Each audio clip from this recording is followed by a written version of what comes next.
আসসালামু আলাইকুম। নবম শ্রেণীর শিক্ষার্থীরা, আমি হচ্ছি আবির। এখন আমি আপনাদের সাথে নবম শ্রেণীর পদার্থবিজ্ঞান ক সেটের কোশ্চেনটি নিয়ে আলোচনা করব। আমি অলরেডি পদার্থবিজ্ঞান খ সেটের কোশ্চেনটি আমার ইউটিউব চ্যানেলে আপলোড করা আছে। আপনারা যারা দেখেন নাই প্লেলিস্ট থেকে সেই ভিডিওটি আপনারা খুব সুন্দর মতো দেখে নিবেন। যেহেতু আপনার অনেক বেশি কমেন্ট এবং অনেক বেশি ডিমান্ড ছিল যে পদার্থবিজ্ঞান খ সেট কোশ্চেনটি দেওয়ার জন্য, যার কারণে আমার এই কোশ্চেনটা এখন আপলোড করা। আপনারা দেখতেই পাচ্ছেন, এ হচ্ছে পদার্থবিজ্ঞান ক সেটে যে কোশ্চেনটা হচ্ছে সেটা, আর নবম শ্রেণীর পদার্থবিজ্ঞান।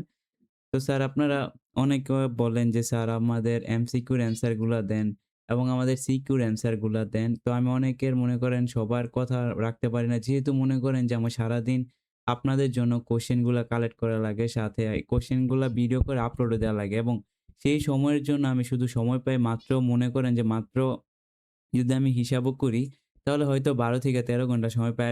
আর যদি আপনারা মনে করেন যে আপনাদের একটা আমি যদি নরমাল দেখাই, যে আপনারা প্রত্যেকটা শ্রেণীর অনেকগুলো স্টুডেন্ট আছে। প্রত্যেকদিন যদি আমি ১০ টা শ্রেণীরও কোয়েশ্চেন আপলোড করি, তো আপনারা সকলেই জানেন যে একটা শ্রেণীর কোয়েশ্চেন কালেক্ট করা লাগে, দেন ভিডিও করা লাগে, দেন আপলোড করা লাগে, আবার এডিটও করা লাগে। মানে সবকিছু আমি একা নিজে করি। হ্যাঁ, আমি আবির, আমি সবকিছু একাই করি। আমার কোনো মনে করেন কোনো পার্টনার নাই। সেজন্য মনে করেন আমি যদি পারতাম তাহলে আমি এগুলার অ্যান্সার গুলো আপনাদের দিতে পারতাম। কিন্তু আফসোস যে আমি এগুলো অ্যান্সার গুলো আমি আপনাদের দিতে পারি না। সেজন্য আমি আপনার শুধু কোয়েশ্চেন গুলো দেখাই দেই। এখন আপনারা যারা YouTube থেকে দেখতেছেন তারা এখান থেকে চাইলে স্ক্রিনশট নিয়ে বাসায় পড়তে পারেন। অথবা আমাদের Facebook পেজ আবির মেন্টর, ঠিক আছে? আপনারা যারা চিনেন তো চিনেনই, যারা চিনেন না তারা অবশ্যই ফলো কইরা দিবেন, এবং সেখানে যেয়ে এটার ছবি আপনারা নিতে পারেন। সেই Facebook পেজে আমি আপলোড করে দিছি, ঠিক আছে? আচ্ছা। তারপর আসেন যে ১ নাম্বার কোয়েশ্চেনটা আছে। এটা হচ্ছে গিয়ে আপনাদের ১ম অধ্যায় স্লাইড ক্যারি ভার্সে যে অধ্যায়টা আছে, ওই অধ্যায় থেকে আসে। যদিও সচরাচর এই অধ্যায় থেকে বোর্ডের মধ্যে কোনো কোয়েশ্চেন আসে না। কিন্তু আমি জানি না যে এই অধ্যায় থেকে কোয়েশ্চেন কেন দিছে আপনাদের ক সেটের মধ্যে।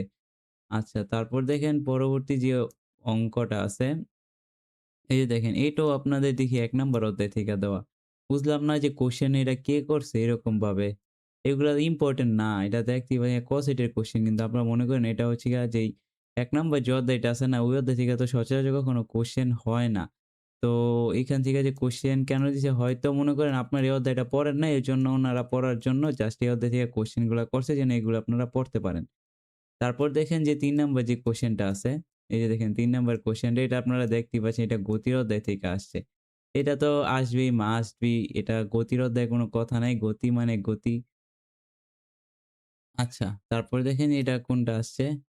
আ এইটা বলছে যে এই যে দেখেন ও, সি, পথ সমতল নির্দেশ করে। এটাও আসছে গিয়া গতি অধ্যায় থেকে।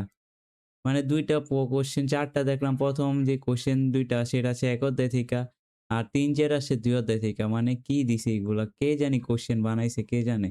৫ নাম্বার দেখেন এটা আসছে গিয়া আ বস্তুর ব্যাগ থেকে আসছে, ৩ অধ্যায় থেকে আসছে। তারপর দেখেন ৬ নাম্বারটা, এই যে হচ্ছে ৬, এই যে ৬ নাম্বারটা, এই ৬ নাম্বারটা আপনারা ভালোভাবে দেখে নেন। এই ৬ নাম্বারটা আপনারা, এই কোয়েশ্চেনটা আমি ইসের মধ্যেও দেখছিলাম। কোথায় যেন, হ্যাঁ, কোয়েশ্চেনটা মনে আছে। আ এই কোয়েশ্চেনটা মেবি খ সেটের মধ্যেও এরকম একটা কোয়েশ্চেন আমি দেখছিলাম। এটা যেহেতু ক সেট, খ সেটের মধ্যে এরকম হুবহু একটা কোয়েশ্চেন আছে। যাদের খ সেট এক্সাম তারা ভালোভাবে এটা একটু মিলাই নিয়েন। তারপর দেখেন এই যে দেখেন ৭ নাম্বারটা। দেখছেন ৭ নাম্বারটা আসছে কর্মদক্ষতা থিকা। তো কোনো সমস্যা নেই। এগুলো আপনারা পারেন আমি জানি। এগুলো আপনারা ভালোভাবে অ্যান্সার করতে পারবেন। তারপর দেখেন আপনারা সকলেই আপনাদের ৭ টা সংক্ষিপ্ত কোয়েশ্চেন আসে। এই যে এইখানে দেখতেই পাচ্ছেন, এই হচ্ছে ৭ টা সংক্ষিপ্ত কোয়েশ্চেন। ওকে? তো তারপর আসেন এই যে দেখেন এমসিকিউ গুলা। তো আপনারা মনে করবেন না যে এখানে এমসিকিউ গুলা দাগানো আছে বলে এইগুলাই অ্যান্সার। আপনারা এইখান থেকেও আপনার কিছু মিলবে। যদিও এই কোয়েশ্চেন গুলো আমি সলভ করি নাই। যার থেকে কোয়েশ্চেনটা নেয়া সে হয়তো সলভ করেছিল। কিন্তু আপনারা এটা অবশ্যই নিজেরা একটু কষ্ট করে মিলায় নিবেন। কয়েকটা এমসিকিউ আপনারা দেখবেন যে হয় কিনা। আর দেখেন এখানে মনে হয় এখানে যে কোয়েশ্চেনটা সলভ করছে সেটা ভুল ছিল, এটা ঠিক দেখাইছে, এরকম হইতে পারে। তো যাই হোক, এগুলো আপনারা নিজেরা তাও একটু করে কষ্ট করে হইলেও মিলায় নিবেন। ঠিক আছে? এই যে যেমন এই কোয়েশ্চেনটা যদি আমি বলি, এটা ঠিক আছে। বেগ বৃদ্ধির হারকে কি বলে? এই যে ত্বরণ বলে, এটা ঠিক আছে। তারপর বস্তুর অবস্থান, স্থিতি, গতি নির্ণয়ের কোনটি ব্যবহৃত হয়? এটা হচ্ছে গিয়া মূলবিন্দু অথবা প্রসঙ্গ। এই যে এটা তো ভুল। এটা হবে গিয়া প্রসঙ্গ কাঠামো। বুঝছো? আচ্ছা, যাই হোক, এটা প্রসঙ্গ কাঠামো হইব না, সরি। ওইটা তো মনে করো বস্তুর অবস্থান নির্ণয়ের জন্য প্রসঙ্গ কাঠামো। অনেকদিন ধরে ফিজিক্স পড়ানো তো ম্যাথ পড়াইতে ফিজিক্সের বেসিক ভুইলা যাইতাছি। তো যাই হোক এটা মূলবিন্দু হবে অ্যান্সার, ঠিক আছে? তো এই কোয়েশ্চেনটা আমরা ভালোভাবে দেখবেন, এই এমসিকিউ গুলো সলভ করানো আছে। যে এটা ভুল এটা কাটা। তো তারপর এই যে দেখেন এখানে এমসিকিউ গুলো আছে। তো শিক্ষার্থীরা আশা করি আপনারা ভিডিওটা বুঝতে পারছেন। ভিডিওটা ভালো লাগলে আমাদের আবির মেন্টরকে অবশ্যই সাবস্ক্রাইব করে যাবেন। আজকের ভিডিও এই পর্যন্ত ছিল। আল্লাহ হাফেজ।